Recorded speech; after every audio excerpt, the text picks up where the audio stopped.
Good evening, everyone, and thanks for joining us for Museum After Hours. I'm Trey Johnson, and tonight, Patricia Cecil will be speaking on the topic of faith in Camp Funston.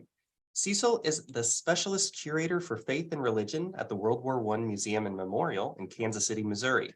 Cecil has also served as the archivist at the University of Kansas's Department of Religious Studies and created exhibits like Many Paths of Faith, Religion in Kansas, The Roots of Pentecostalism in Kansas, and the Study of Religion on Mount Oread. The talk this evening, Faith in Camp Funston, explores the way in which servicemen experienced and expressed faith in the camp as they prepared for war overseas. Camp Funston, located at Fort Riley near Junction City, was the largest of 16 divisional training camps built during World War I to house and train soldiers. Many new recruits encountered, for the first time, men from unfamiliar places, ethnicities, and religions. Existing in a unique American moment, the camp offers a look at individual and collective responses to faith and war. Be sure to think of some great questions as the program is underway, and we will get to as many as possible. So let's all welcome Patricia Cecil. Thank you, Trey, so much. It's a pleasure to be here with you and this audience at the Kansas State Historical Society. It's a real pleasure to be here. We are very excited for tonight. Thank you. So we will get started. I will share my screen and we'll get underway. All right. So Camp Funston, located at Fort Riley in Kansas, was the largest of 16 United States military training camps during World War I, bringing together men from mostly the Middle West, but all around the country. Many new recruits encountered for the first time men from unfamiliar places, ethnicities, and religions. The camp was also the site of the first outbreak of influenza during the pandemic of 1918 to 1919. Existing in a unique place and time, the camp offers a cross-section of faith in the United States during the First World War. This talk will explore the ways in which servicemen experienced and expressed faith in the camp as they prepared for war overseas.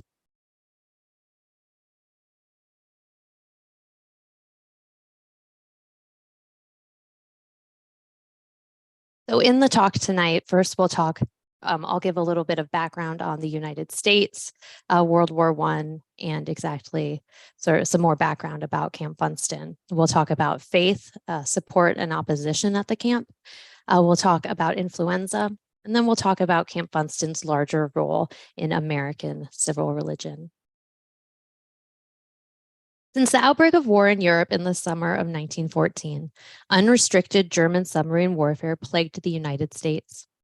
German U-boats attempted to disrupt and cut off the supply line between the United States and Europe, hoping to end the stream of money, goods, and food coming across the Atlantic Ocean from the United States to suffering countries like France and Belgium. The German campaign, targeting both naval and commercial vessels, resulted in the sinking of American merchant ships and the loss of American lives. President Woodrow Wilson campaigned for re-election in 1916 on the slogan, "He kept us out of war." But as the war overseas raged, public opinion in the United States began to shift toward support for the Allies. Wilson himself became increasingly convinced that the U.S. had a moral obligation to join the war. With escalating German submarine attacks and American isolationism becoming increasingly difficult, in early 1917, the United States started to waffle on its position to stay out of the war. The situation dramatically accelerated over the next few months. In February 1917, the German Foreign Secretary Arthur Zimmermann sent a telegram to the German ambassador in Mexico, proposing that Mexico declare war on the United States. In return, Mexico would receive significant financial support from Germany, as well as the ability to reclaim territory lost to the United States over the past 100 years. The British, however, intercepted the telegram and revealed the message to the American government. It is important to remember that just prior to entrance into the Great War, the United States military, including future head of the American Expeditionary Forces, General John Blackjack Pershing, was chasing Pancho Villa at the U.S.-Mexican border. The threat that Germany could use Mexico against the United States was not empty. These events, along with other escalating diplomatic and military incidents across the globe, persuaded President Wilson to address Congress on April 2nd, 1917, and ask for a declaration of war against Germany. 4 days later, on April 6th, Congress officially declared war and America mobilized. A key part of America's mobilization was the expansion of the Army and its infrastructure. The United States Army expanded from its pre-war size of 200,000 soldiers to over 4 million soldiers. This required a massive buildup of infrastructure, including new training facilities, barracks, hospitals, and other support facilities. One of the largest new training facilities to train and prepare soldiers for deployment to Europe was Camp Funston in Kansas. Located on the rolling prairies of Kansas, Camp Funston was named after Brigadier General Frederick Funston, who served in the Spanish-American War and the Philippine-American War. Settled on a site located near the Kansas River, at the time the area was dotted with small farms and ranches. The expanse of the prairie held larger populations of pronghorn, antelope, deer, and prairie dogs than surrounding communities did of humans. Despite this remote location, the camp was well connected by rail, which made it a convenient location for the transportation of troops and supplies. The United States Quartermaster Corps oversaw the construction of the camp, supervising the construction of roads, bridges, water and sewage systems, electrical and telephone lines, hundreds of wooden barracks, support facilities like mess halls, kitchens, latrines, and hospitals, training facilities such as ranges for small arms and artillery, as well as maneuver areas for large-scale exercises. Engineers laid out buildings in city block squares, and an estimated 4,000 buildings were constructed at the camp. The construction of Camp Funston was a massive effort that required significant resources and manpower, but would prove crucial to support the American Expeditionary Forces. The Army completed the entire construction process in a matter of months, and the camp was ready to receive soldiers for training by the end of 1917. Camp Funston was to house 3 separate units, the 89th Division, part of the Black 92nd Division, and the autonomous 164th Depot Brigade. Camp sounds large, it was. It was commonly remarked at the time that the camp resembled more of a city than a training camp. When occupied, the camp held a population of roughly 41,000 people, a city at the time as populous as our state's capital of Topeka.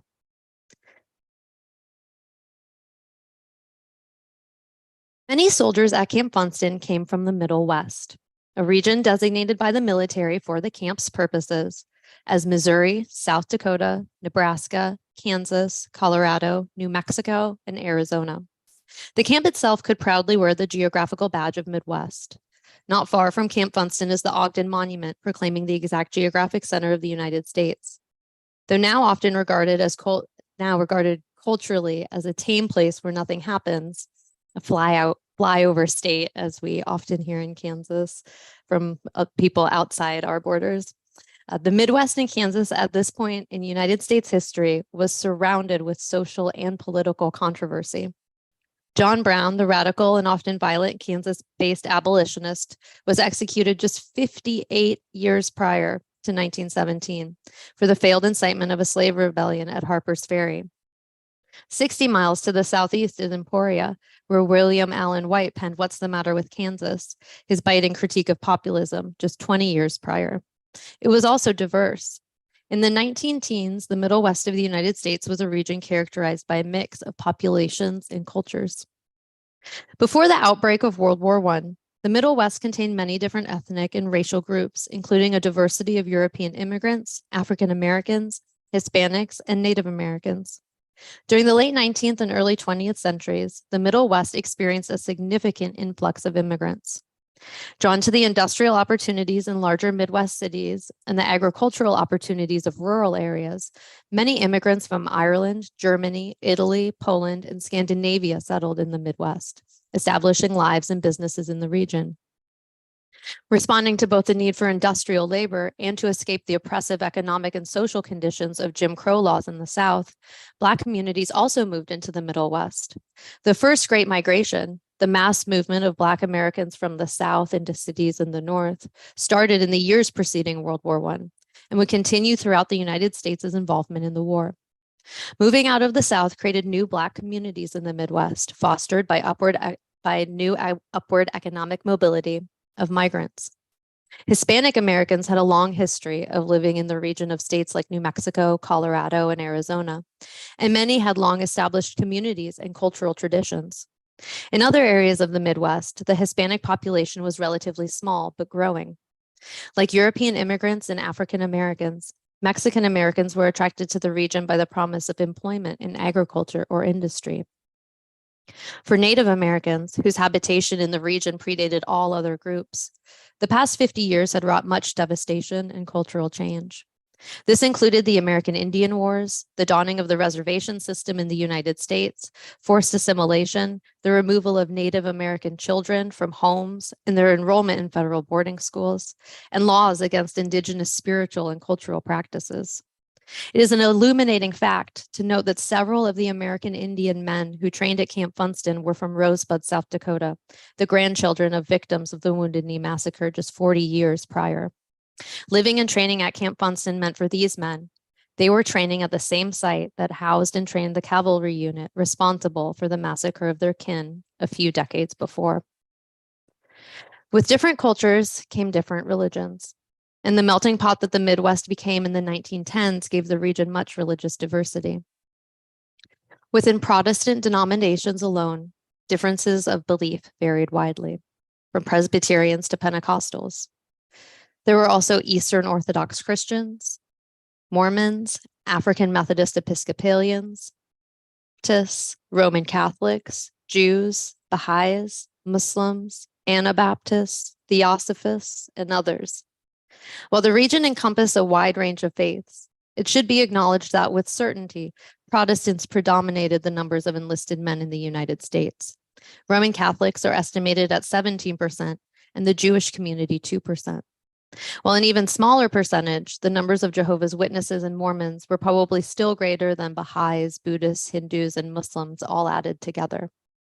There was great diversity still within Protestant denominations and wider Christianity, and much ethnic and cultural variations within these groups in the Middle West at the time. In Kansas alone, there were many differing views, rooted in part in religion, about the war. For example, for Swedish Americans in Lindsborg, Kansas, rural conservatism and ethno-religious pride combined to create a viewpoint that preferred American isolationism and favored Germany as not only the birthplace of Lutheranism, but also as a European defender against the Catholic Church and Sweden's historical enemy, Russia. However, for recent Catholic immigrants in Kansas City, opinion of the war was completely different. They saw the invasion of France as a dangerous trespass against national sovereignty and a threat to Catholicism across the globe. All of these groups were different, but they were all Americans. The majority as well were what we would consider religious today. It is important to remember the social norms and religious behaviors of Americans in the 19 teens were dramatically different than those in our world today. Many households, if not most, regularly went to worship services, were involved in social activities that centered around their faith life, and practice a faith that would be considered devout today. With a majority Protestant background, many of America's youth, especially in the Middle West, had grown up in homes filled with scripture readings and hymns. Their daily life revolved around chores and prayer, equal acts of worship in their understanding. No matter their background, however, religious or otherwise, most men aged 18 to 35 answered the call of the United States to take up arms and fight. As a result, all these groups came together at Camp Funston, bringing their unique cultures, faiths, and ideas to the camp.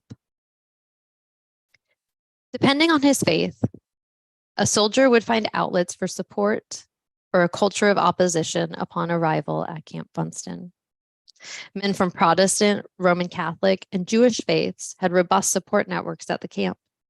These support networks were offshoots of the nationwide United War Work campaign, where prominent religions in the United States worked together under a united mission to provide support services to troops, their families, and others working for the war effort. For men at Camp Funston, this work was most visible in the huts that these organizations established at the camp. Run by faith-based organizations like the YMCA, YWCA, Knights of Columbus, and Jewish Welfare Board, huts provided training soldiers at the camp with spaces for spiritual expression and guidance, fellowship and friendship, and entertainment. Servicemen at Camp Funston could find many different amenities in a hut, including reading rooms and libraries, theaters, kitchens, worship spaces, dedicated space and supplies for writing letters. Volunteers at the huts gave soldiers comfort and support, while Knights of Columbus huts were run by KFC male members, affectionately called Casey's. YMCA and JWB huts were staffed by both men and women volunteers. Volunteers provided troops with hospitality and a feeling of care and comfort. In one of these huts, no matter if it was a KFC, YMCA, or JWB hut, a soldier found everything like home. Hearty food and treats like pies and donuts, hot beverages, as well as helpful volunteers, books, music, and friendship. The main three huts at Camp Funston were the YMCA, Knights of Columbus, and the Jewish Welfare Board. The YMCA, the Young Man's Christian Association, ran activities out of 15 buildings at Camp Funston. The number of buildings dedicated to the organization reflects its status as the religious organization responsible for creating the blueprint of spiritual welfare services for the military.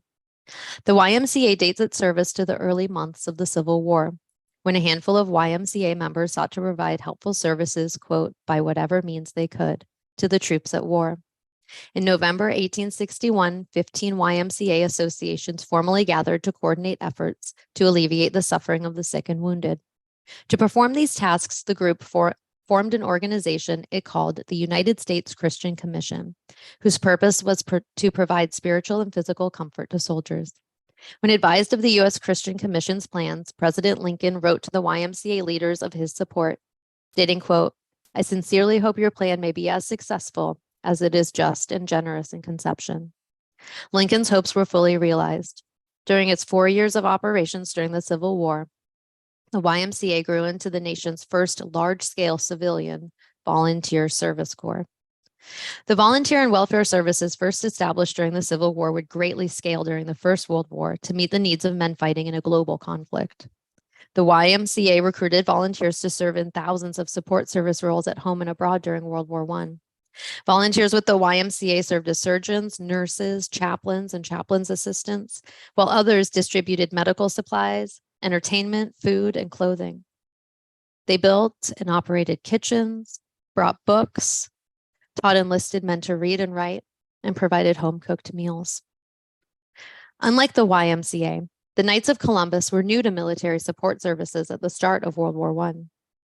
The Knights of Columbus was founded in 1881 when a small group of men met in the basement of St. Mary's Church on Hillhouse Avenue in New Haven, Connecticut. Called together by their parish priest, Father Michael J. McGivney, these men formed a fraternal society that would one day become the world's largest Catholic fraternal service organization. They vowed to be defenders of their country, their families, and their faith. These vows called the group to support the American soldier in all his forms during World War I. The Knights of Columbus's motto during the Great War was everyone welcome, everything free. They were the only faith-based organization in the war that provided all goods and services free of charge to soldiers. Where a soldier would have to pay for cigarettes or sundry items at huts run by the YMCA or other organizations, the KFC never charged the soldier for any item. The Knights of Columbus were also the only faith-based organization that provided services to any soldier in the war, regardless of race or religion. At a time when the United States military and other religious support organizations, like the YMCA, were segregated, the Knights of Columbus opened their doors to all soldiers. Because of this, the Knights of Columbus hut was one space at Camp Funston where Euro-American, Native American, African American, and Hispanic American soldiers all intermingled together for religious services and entertainment. While the YMCA and the Knights of Columbus predate World War I, one religious support organization arose as a specific response to America entering the conflict. On April 9th, 1917, 3 days after Congress declared war, the Jewish Welfare Board, or JWB, came into being to meet the needs of Jewish servicemen. Created by merging about a dozen national Jewish organizations, its goals were to meet the spiritual and physical needs of Jewish soldiers. By September of that year, the JWB became one of the 7 sisters of the United War Work Campaign. Although one of the 5 religious groups under that umbrella, including the YMCA and Knights of Columbus, the aim of the JWB was not to segregate Jewish soldiers from servicemen of other faiths, but rather to help, as stated in the New York Tribune, quote, Jewish boys adjust themselves to understand and sympathize with their Gentile brothers in arms, and to be, in turn, understood by them. Among the tasks undertaken by the JWB was the recruitment and training of rabbis for military service as chaplains, and their oversight of Jewish chapel facilities at military bases and camps. They also sold non-perishable kosher food in camps where Jewish soldiers were stationed. The centers and spiritual help were not restricted to Jewish soldiers. In fact, a goal of the JWB was to show that Jewish beliefs did not conflict with the American ideals for which soldiers were fighting.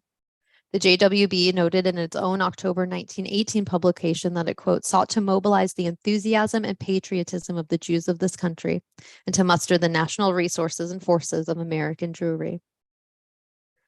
These 3 groups, though differing in religious backgrounds, all had the same goals in mind when operating at Camp Funston: the support of soldiers' spiritual welfare, and to provide soldiers wholesome, upright entertainment to rival more illicit entertainment available to soldiers, like alcohol, gambling, and prostitution. Religious organizations provided spaces for soldiers' religious expression and education, as well as places for fellowship and entertainment. A soldier could find many outlets for expression and stress relief at a camp activity run by the YMCA, JWB, or KFC, including theater performances, movie showings, dances, as well as organized sports. The Knights of Columbus were especially known for always having either a baseball field or a boxing ring at their buildings. The main focus, however, of these organizations was the spiritual support of the thousands of men at the camp. This included providing regular religious services, chaplains, sacraments, religious educational lectures, and the ability to see family. Whether Protestant, Jewish, or Catholic, a serviceman could find the religious service of his choice at Camp Funston. Each faith held religious services on their respective Sabbath, open to the men of the camp. Organizations like the YMCA and JWB also provided special religious services, either to mark religious or state holidays. Many men at the camp regularly attended these services, with the YMCA at Camp Funston noting an average Sunday service attendance of 500 men. Soldiers were able to find chaplains for their personal spiritual support and guidance at Camp Funston. The U.S. Army greatly increased the amount of chaplains in the service during the war. Chaplains helped soldiers work through spiritual and moral issues, lead worship services, provided religious leadership at the camp, and where applicable, provided sacraments to soldiers. For practicing Christians, camp huts like the YMCA and the Knights of Columbus provided access to sacraments. This included baptism and communion for Protestant soldiers, and baptism, confirmation, the Eucharist, matrimony, and anointing of the sick for Catholic soldiers. Access to these special rites ensured that soldiers could freely worship and fulfill their religious obligations or needs as protected under the First Amendment, and was a matter of great importance to the YMCA and Knights of Columbus. Religious educational lectures were provided as well by the YMCA, WB, and Knights of Columbus. The religious education of soldiers was provided almost nightly, and a soldier could find a lecture, debate, or program on religious theology or practice. Lectures were often designed to be applicable to both the devout soldier and the soldier who may be encountering religion or a specific religion for the first time. The YMCA, JWB, and KFC regularly brought outside religious speakers to the camp, providing space for the soldiers to both learn more about their faiths, as well as the faiths of their fellow soldiers. Quote, the commission's aim to surround the men in service with an environment which is not only clean and wholesome, but positively inspiring, the kind of environment which a democracy owes to those who fight on its behalf. Raymond B. Fosdick, Commission on Training Camp Activities. Providing space for soldiers to engage in wholesome frivolity was increasingly important to both military leadership and religious organizations. Soldiers sought to relieve stress in all sorts of ways during the war, and for many that included drinking alcohol, smoking tobacco, or engaging in sexual activity. The acceptability of these activities varied widely according to culture, and American religious groups were concerned of the influence of European Moors on American men once they traveled overseas. France and Germany included alcohol rations for their troops, while the United States forbid the consumption of alcohol, and the same pattern held true with sex. France and Germany provided official brothels for soldiers, while the US discouraged relationships between soldiers and local prostitutes. American military leadership, however, generally turned a blind eye to American troops visiting brothels or drinking alcohol, except when these activities interfered with their ability to fight. And it could. Venereal disease was rampant among American soldiers, with roughly 6.9 million duty days lost over 18 months to VD. Religious organizations were more active than the military in trying to prevent behaviors they deemed harmful and immoral. The Knights of Columbus, Jewish Welfare Board, and most actively the YMCA distributed warning pamphlets to and promoted abstinence programs for soldiers at Camp Funston, as well as trying to establish new behaviors. The military and faith-based organizations wanted to establish a, quote, hut habit among soldiers. If a soldier was used to finding his support and entertainment at a YMCA, JWB, or KFC building at his training camp, then he would likely seek out the same group's huts for comfort and entertainment when overseas. Religious groups in the United States, especially in rural and western states like Kansas, at this point were in the grip of a raging progressive movement. Many, especially the growing middle class, were concerned with the moral fabric of society and establishing preventative laws and social norms to curtail corruption and vice. The temperance movement, especially, was popular in the South and West, bolstered by women, religious organizations, and a growing base of support among local and state politicians. Religious groups like the YMCA considered themselves at the forefront of this movement, and helping soldiers abstain from alcohol or other vices was a primary focus of soldier support services. Many soldiers had to sign abstinence pledges from alcohol to participate in YMCA activities at Camp Funston in hopes that the pledge would stick once soldiers shipped overseas. The sister organization to the YMCA, the YWCA, built and maintained hostess houses at Camp Funston to both provide safe outlets for socialization between men and women, as well as protected spaces for women at the camp. During World War I, the YWCA took up the challenge to, quote, care for the woman behind the man. For the YWCA at Camp Funston, this meant providing services to both the soldiers' families as well as services for the women working in support roles for the camp, like the laundresses who lived in Army City just outside Camp Funston's gates. The YWCA at Camp Funston included dormitories where relatives of women soldiers could stay while visiting, as well as supervised common areas for women and men to gather and socialize. The YWCA hosted dances for men and their visiting sweethearts, as well as hosted popular entertainment. The YMCA and YWCA both enforced segregation at the time of World War I, so there was a separate YWCA hostess house at Camp Funston for African American women visiting relatives and sweethearts or working adjacent to the camp. The presence of a YWCA on campgrounds meant that men could socialize and interact with women in a controlled setting. Both the YMCA and YWCA were focused on providing places where young sweethearts could spend time together under the watchful guidance of upright Christian men and women. Religious groups like the YMCA, JWB, and the Knights of Columbus considered their preventative and moral programs as necessary components of their key work, ways to meet both the spiritual and temporal needs of American servicemen. Abstinence pledges, structured entertainment, and morality-focused outreach was a key component of religious experience for many men at Camp Funston. I stated previously that depending on a man's religion, he would find support or opposition at Camp Funston. Two religious minorities found great opposition at Camp Funston, Mennonites and Hutterites. Mennonites and Hutterites are both intentional ethno-religious communities. Branches of Anabaptists, both communities trace their origin to the 16th century Radical Reformation. Anabaptists profess belief in adult baptisms. The free acceptance of Christ prior to baptism is a must for Anabaptists. Use the Bible as a sole source of doctrine and practice non-resistance. Persecuted for their faith, both groups immigrated frequently. Groups of Hutterites and Mennonites started immigrating to America in the 16th century in search of religious freedom, though the largest waves of immigration came in the late 19th century, after Russia stopped its policy of non-conscription for the religious communities in 1873. Many settled on the western plains of the United States and Canada, as the landscape and environment was reminiscent of their homelands in Germany and later Russia. In 1917, however, the pacifist component of Mennonite and Hutterite theology quickly put them at odds with the country at war. America had transformed the Great War into a crusade, quote, to make the world safe for democracy. Refusal to participate in such a struggle, no matter the reason, was viewed with great suspicion by many Americans. Many citizens were infuriated with those who would not support the war and felt that the refusal to fight, even based on religious reasons, was unpatriotic and un-American. For Hutterites and Mennonites, however, fighting was against everything in which they believed.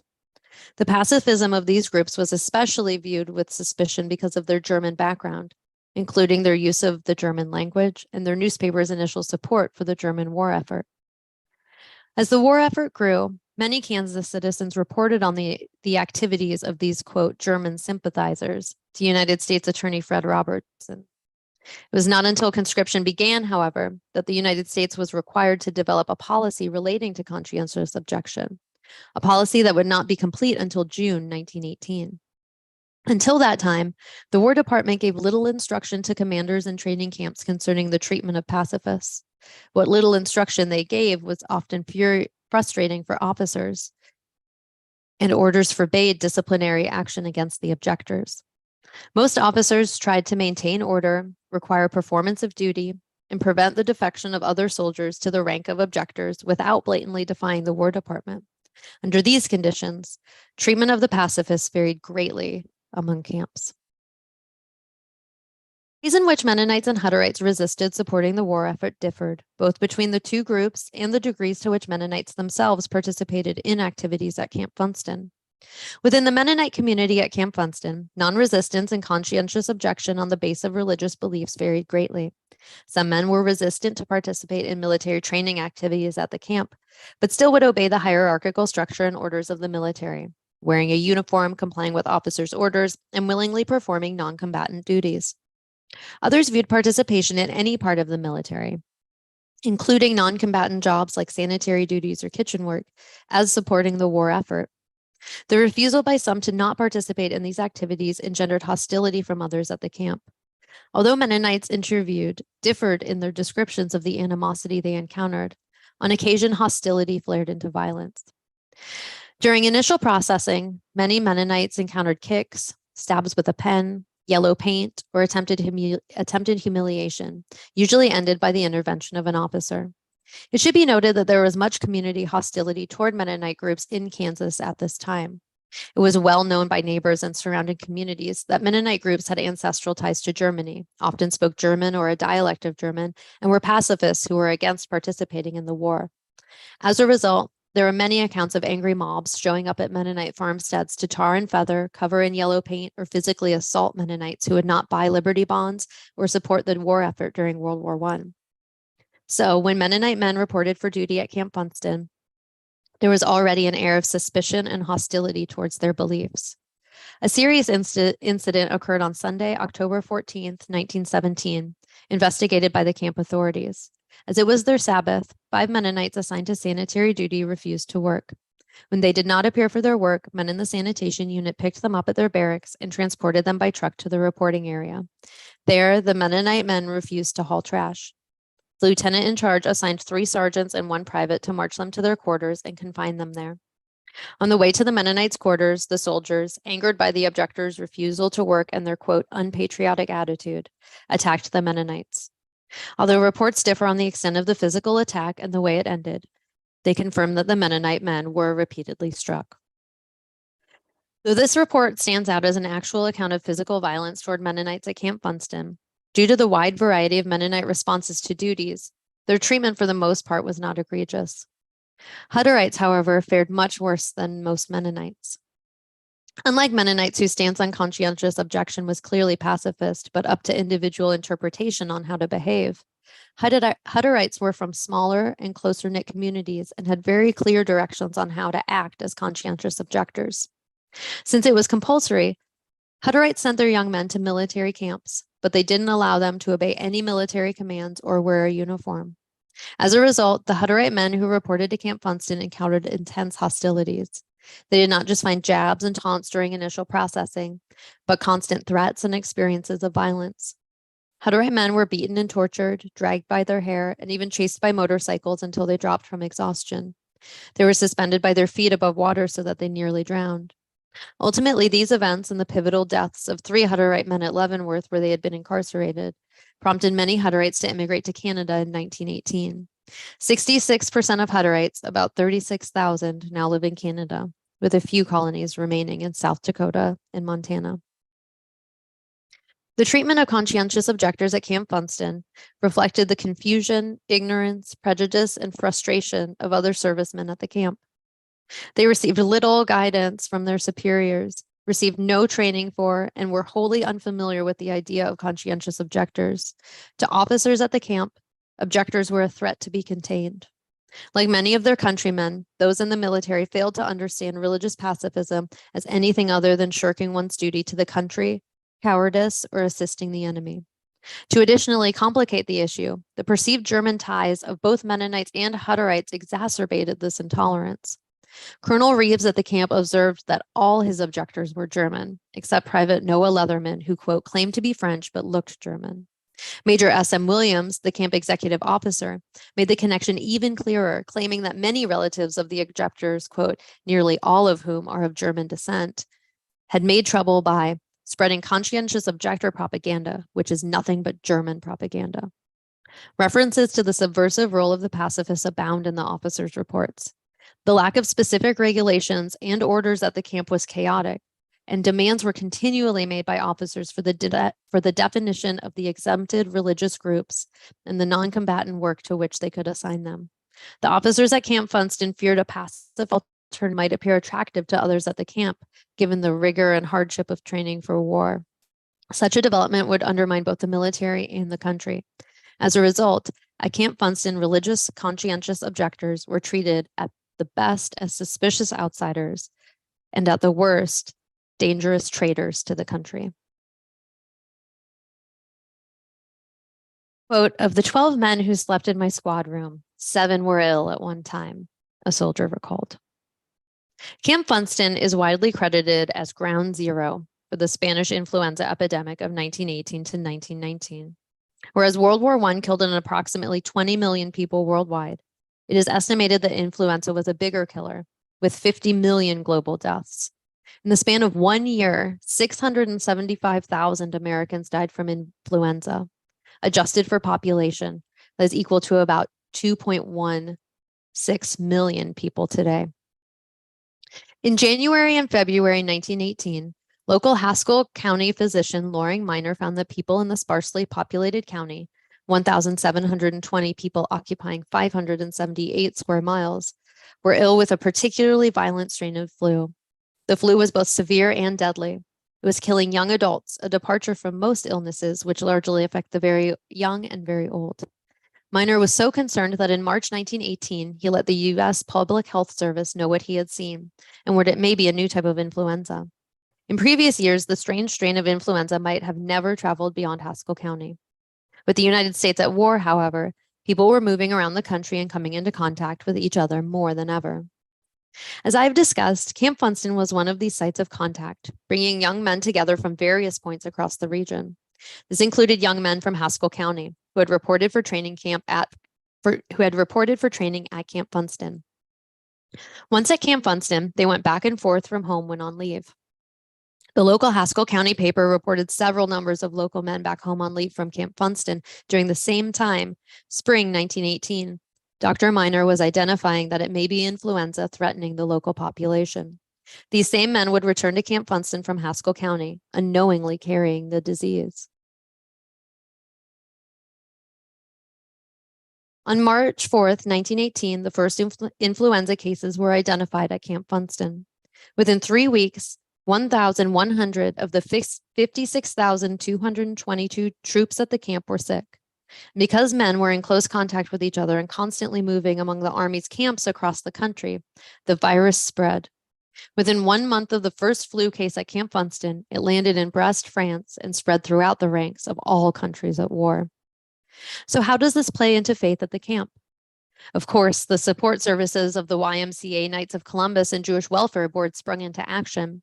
The groups provided doctors, nurses, emergency medicine, as well as stationery and free postage for sick men to write home to their families. Many volunteers would write letters for those too ill to hold a pen or a pencil. There's a more subtle way, too, that faith and the influenza outbreak interacted at Camp Funston. There are several accounts from Mennonite groups, as well as some Hutterites, that divine retribution for the treatment of conscientious objectors may have been at hand. The same sentiment is found in mentions of influenza on other accounts of Mennonites in the Kansas area in the influenza epidemic. As I mentioned, mobs repeatedly harassed Mennonite communities and individuals in Kansas during World War I for their perceived or actual lack of support for the war effort. Charles Diner, a young Mennonite pastor who several times was confronted by mobs, noted that on one occasion the mobbers had brought their wives along to observe what they could from the cars by the road, and a number of these women later died in the influenza epidemic of 1918. This is very similar to subtle mentions of the treatment of conscientious objectors and the subsequent influenza outbreak at Camp Funston by Mennonites. When remembering such events, Mennonites did not go so far as to claim direct evidence of divine retribution, but the echoes of scripture are unmistakable. Quote, "Vengeance is mine, I will repay, saith the Lord." Mennonite communities have a rich oral history and folktale tradition, reflective of their collective history, search for religious liberty, and multiple community migrations. Stories of influenza, Mennonite faith, and Camp Funston belong in a broader class of triumph tales, which enliven the Mennonite oral tradition of World War I, in which the Mennonites tell of how they achieved moral victory in their time of persecution. Wartime experiences inspired many Americans to reconsider how they described the nation's religious identity. For reasons ranging from the practical, like sharing a bunkhouse with men of other faiths, to the idealistic, such as concepts of America as a symbol for freedom to the world. The conflict prompted citizens to embrace the characterization of the United States as a place where people of differing faiths were full political, cultural, and religious equals. In this idealized vision, Judaism and Catholicism were no longer different from the Protestant Christianity long viewed by its adherents as the nation's normative faith. Prominent leaders, as well as speakers at training camps like Camp Funston, emphasized that members of all three traditions believed in the same God and shared the same patriotic commitment to the nation. On the basis of these similarities, it was possible, they argued, to set aside all other matters of faith in order to form an invincible army for the common good. In the view of this, issues that for centuries had proved divisive within Christianity and between Christians and Jews, things like the divinity of Jesus, the identity of the Messiah, the nature of authority and the structure of Christian churches, and countless other major issues of doctrine, constituted little more than minor theological differences.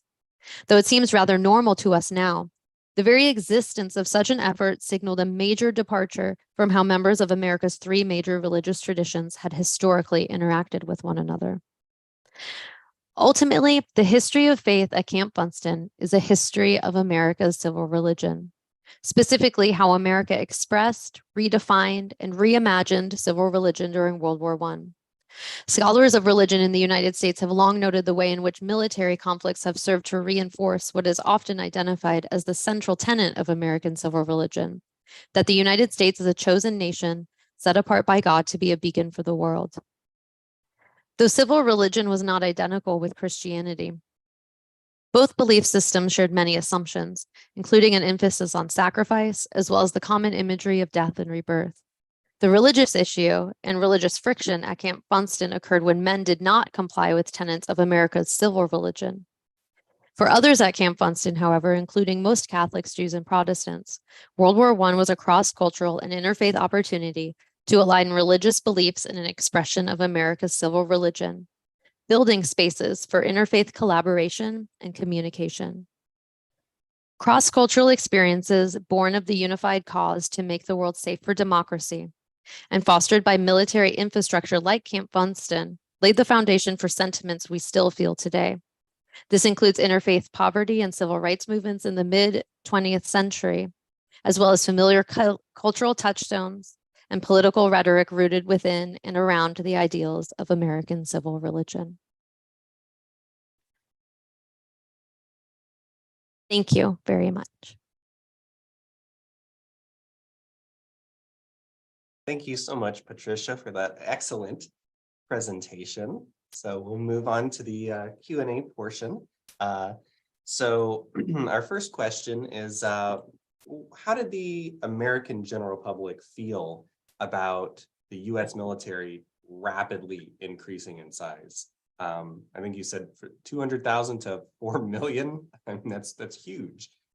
Yes, it's a rapid expansion, especially when you think about that American involvement in the war was really from April 1917 to November 1918. And then, of course, the German occupation afterwards. But really, within that very short time period, that's a mind-blowing expansion, right? 200,000, 4 million. So this required getting buy-in, right, from the American public too. All these buildings going up, you're asking all these men to serve. You know, the United States government is basically saying, hey, we're in this and we've all got to support it. So what you see is really for the first time in World War I, massive propaganda movements, especially like propaganda movements supported and funded and coming out of the government. You get huge Liberty loan drives, right? So buying war bonds, supporting war bonds, and you get everyone involved, right? You have Mary Pickford and Charlie Chaplin making silent films, so you're getting people to buy war bonds. You have popular composers of the day writing music, telling people that, you know, America's got to support the military. You have to support our boys over there. You know, that became this, right? They're our boys.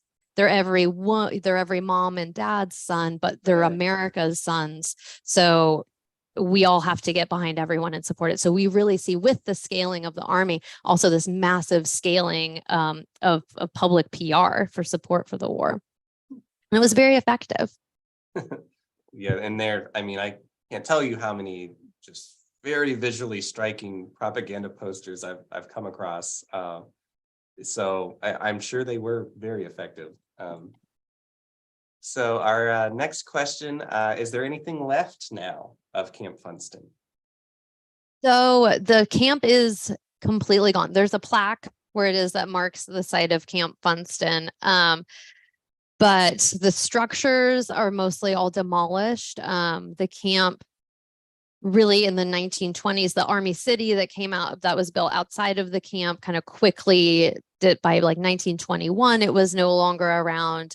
The United States military sort of used the buildings and the space for continued sort of training for a while, but then really by, I believe, the 1930s, everything was gone. Now there are, I have been told that some of the barracks were repurposed and are now at a Lutheran summer camp near the area. I can't remember the name of the camp, but I was told anecdotally that some of the barracks actually did survive and they were taken down and then rebuilt at a summer camp, and people have been using them now for about 100 years. That's fascinating. Yeah. So the spirit still lives on in one form or another. Yeah, one form or another, yes. We have another one here. Thank you for your wonderful presentation and for including information about Mennonites and Hutterites experiences during World War I.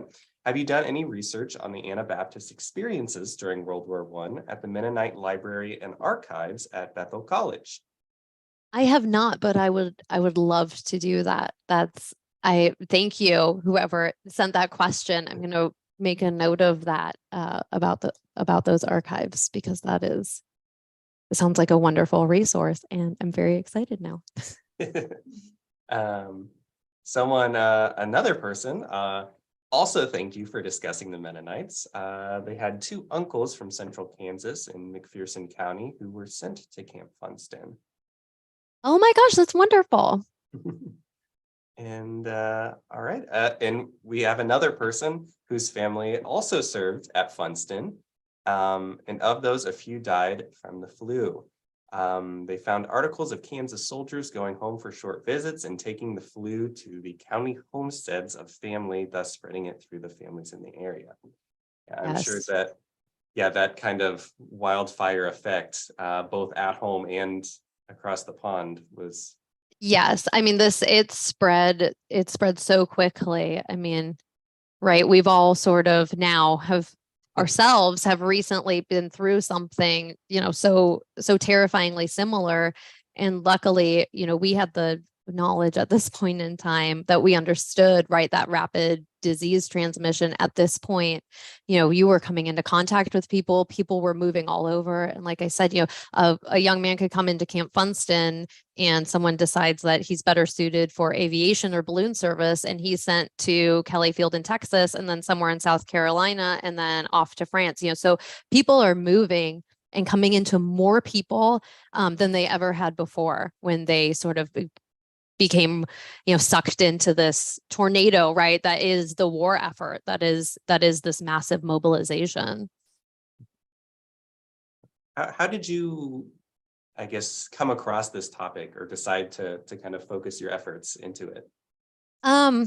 Well, as the specialist curator for faith, religion, and World War One, right? I'm kind of researching I'm researching things all the time. I'm putting together exhibits, and so a lot of times when you're working on bigger projects, you kind of just get these little nuggets or something that you research, and then you kind of tuck it away for later, like, oh, I want to find out more about this. Yes. And when I started, I was pulling objects for an exhibit, and I found a pennant from Camp Funston that someone had saved, and the colors, it was like teal and yellow, and I should get a picture of it and put it in my PowerPoint now that I think about it. And his colors were just beautiful. And I've lived in Kansas now for 13 years. I love Kansas. And I was like, oh my gosh, Camp Funston, it's here. It was like a major training camp for the United States, right? Not just for our region, but for the United States. And I kind of don't really know that much about it. I want to start looking into it and researching it. And so I just started reading and researching. And Kansas State Historical Society, you all have some amazing articles in your journals. You have some great resources online. And this is like a fun little project that I got to do, outside of my regular work duties. So those are always those kind of little passion projects, and things that you're personally or locally interested in are always just so much fun to do. Yeah, we definitely know how that goes. So we've got a few more comments coming in. Joan here has a yearbook for Camp Funston in her family collection. That sounds awesome. Yes. And we have someone asking if there were ever reunions at Camp Funston after the war ended. And if so, who may have organized them? I don't know of any reunions specifically at Camp Funston. I do know, right? So, not the American Legion, right? It was formed right after World War One by one of Theodore Roosevelt's sons, and it became really quickly the most popular veterans organization post-war, and many veterans joined it. So often those veterans reunions were organized, most that I know of, by the American Legion. We actually have a large number of fantastic pins and emblems, that the veterans would wear to meetings of the Foreign Legion. And they're fantastic because they're all kind of different. We have one that is actually the Liberty Memorial, because at the time it was like 1935 or 36, and they held the reunion at the Liberty Memorial. So to get back to the question, I don't know of any specifically at Camp Funston, but I do know with some degree of certainty that the men who trained at Camp Funston, of those who came back and joined a veterans organization, they certainly would have gone to regional get-togethers and reunions. Awesome, thank you. Do you happen to know the percentage of the non-religious population at Camp Funston? We don't really have good numbers on those, right? Because a lot of the times they weren't collecting that data. We didn't have another box or a, that wasn't on a lot of those forms. So we just kind of have to do some guesswork. Right. So we don't have any hard numbers on that. And also when people report, right, you always get into self-reporting. What are they, is a default Christian because you were raised that, though maybe you don't Right. really believe that. I think at this point in time, and a lot of these young men going into that camp were not engaging. I don't want to do any of them any disservice.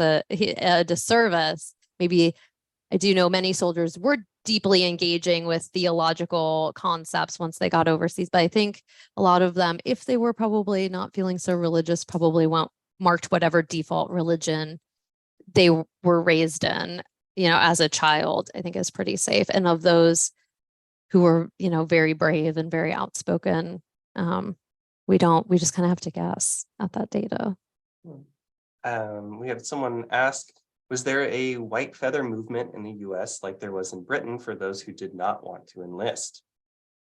Oh, like the cowardice, not that I'm aware of, although there was the American Protective League, which were people that were sanctioned officially by the United States Attorney General. And I mean, we have several badges in our collection at the museum, and it was their job to suss out people that they thought were with it. So slacker, we get that term in World War I. That's where it really comes around. So if someone's a slacker, you think they're a slacker, then you'd report them to someone in the American Protective League. And it really was like this secret sort of network of neighbors and regular people who were getting really suspicious, like very pre-McCarthy era, but of that same sentiment, at this time, looking for people, any sort of suspicious behavior. Lots of young boys got really into it too. Like they got the Boy Scouts and scouting movements into, finding out who might be a slacker. So there was that sentiment, right? Here in the United States, very, very much so. Ronald says that he has a Camp Funston pennant, which was passed along to me from from his grandfather's time at the camp. Would you like a photo? I would love it. Yes. Okay. I can while Patricia's answering another question, I can definitely shoot you her email address. And it looks like we have a lot of people that have very direct family connections to Camp Funston. Judy here, her grandfather was at Camp Funston. He was a combat engineer, and I was able to find a small booklet at the World War I Museum that tells the history of his outfit. Are there photo collections of individual units at the World War I Museum? Yes. Yes, we have them. And you can email research@theworldwar.org with any questions or to set up a research appointment. If you want to come in, if you want to find out what we might have in the collection that pertains to your family member or their unit, we will come in, we'll help you do that research. And, if we have anything in the collection that relates to that unit, and luckily, just regionally, right, we're here. So a lot of times we do for those local guys. So please email us, and we love to help people pull those threads and find out more family history. Well, yeah, this is awesome to see. Yeah, how many people are really connected to this topic. I love that. That's wonderful. You were earlier in your presentation were mentioning how organizations were really trying to prohibit the consumption of illicit substances. How easy would it be for the average soldier to get their hands on something that was maybe deemed immoral? Once they got over to Europe, very easy. They were, out at Camp Funston, you're sort of still, I'm pretty sure people probably smuggled in alcohol. And what the United States Army was really against were hard spirits. So beer it wasn't even, I think, really a concern for them. What they really didn't want was soldiers, right, drinking to serious excess and detriment. And so hard liquor was certainly prohibited. Would have been very, I think I'm safe to say, it would have been pretty scarce probably at Camp Funston, just regionally where it is in temperaments. Not to say that you couldn't probably find a guy who knew a guy and get something. But yeah, once you went over to Europe, if you weren't fighting, right. So a lot of units went through cycles, especially so you'd fight up in the trenches and then you would be moved back after a certain amount of time. And when you were moved back, you were often in a town and you could go on leave to a city like Paris. And so really everything you could get in Paris, those servicemen could get, and people with a war economy were more than happy, to fulfill those commerce needs. So that's why I think they were so active, right? It was really this fear of, oh my gosh, right? When you think about a lot of these American men going over there, they were 18, 19, 20. Because if you signed up for the draft, if you were a man who was married and you were like the head of household and the provider, you were put on a later list. So a lot of our Americans who were going over there were very, very young men. And so their parents, they've a lot of them were some of them many of them came from New York City and large towns, but a lot of them came from these little rural towns, and people were very frightened that they were going to get over there. And, the vices of Paris and European cities would corrupt their young men. So they got very active in these organizations and preventing those behaviors. Had to protect their boys. Yes. Yeah. Well, Patricia, this has been just incredible. So thank you so much for devoting a section of your evening to this. Clearly, you have ignited a lot of interest and made a lot of connections with people. So thank you again for doing this. Thank you, Trey. It's been a delight. And thank you to everyone who joined us. This was lovely. Thank you. Well, from all of us here at Museum After Hours, thank you so much for tuning in, and we will see you